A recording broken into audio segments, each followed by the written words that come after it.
Hello guys, welcome back to our channel. আশা করি সবাই ভালো আছো, আমরাও ভালো আছি। আজ খুব কমন একটা টপিক নিয়ে কথা বলতে এলাম, যেটা সবাই কম বেশি ভুগছো এটা নিয়ে হয়তো, বা কেউ কেউ ফর্চুনেটলি এটা নিয়ে ভুগছো না। সেটা হচ্ছে স্ক্রিন টাইম। বাচ্চাকে কম বেশি স্ক্রিন টাইম এখন আমরা সবাই দিয়ে থাকি, সেটা ফোনের স্ক্রিন হোক, টিভি স্ক্রিন হোক, ল্যাপটপ, ট্যাব, হ্যানা ত্যানা যত সমস্ত গ্যাজেট আছে। তো ডাক্তাররা এখন খুব বেশি কনসার্ন এই ব্যাপারটা নিয়ে যে বাচ্চাদের মধ্যে অটিজমটা বেড়ে গেছে।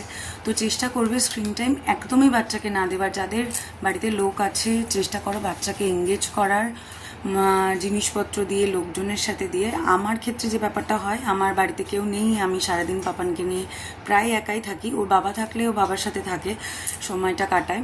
আর তাছাড়া কম বেশি ফোন ও কোনোদিনই সেভাবে দেখেনি, মানে ফোনের প্রতি কোনো অ্যাডিকশনও নেই। তবে খুব বাধ্য হয়ে যাই যখন একটা ইনসিডেন্ট আমি শেয়ার করছি। যেমন আমরা বিয়ে বাড়িতে গিয়েছিলাম, তো সবাই একসাথে ডিনার করতে বসেছি, তো সম্ভব ছিল না কাউকে একা পাপানকে নিয়ে বসার। তো আমাদের মাঝখানের একটা চেয়ারে 10-15 মিনিট ওকে ফোন দিয়ে আমিও 1-2 দিন বসাতে বাধ্য হয়েছি।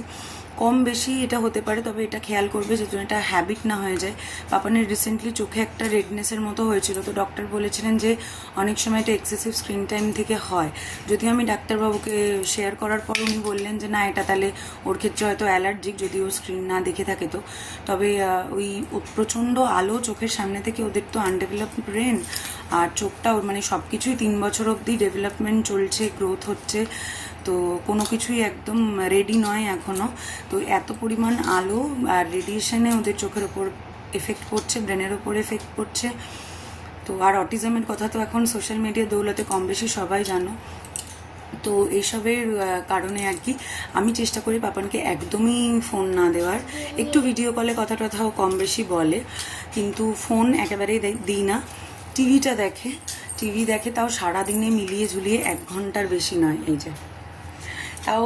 আর টিভিটার ক্ষেত্রে একটা জিনিস আমি বলছি, সবার বাড়িতেই মোটামুটি টিভিটা দূরে লাগানো। ফোনটা যতটা চোখের সামনে থেকে দেখছে, টিভিটা ততটা নয়। আর চেষ্টা করবে প্রোগ্রামগুলো পাল্টে পাল্টে দেখানোর, যাতে ওর হ্যাবিট না হয়।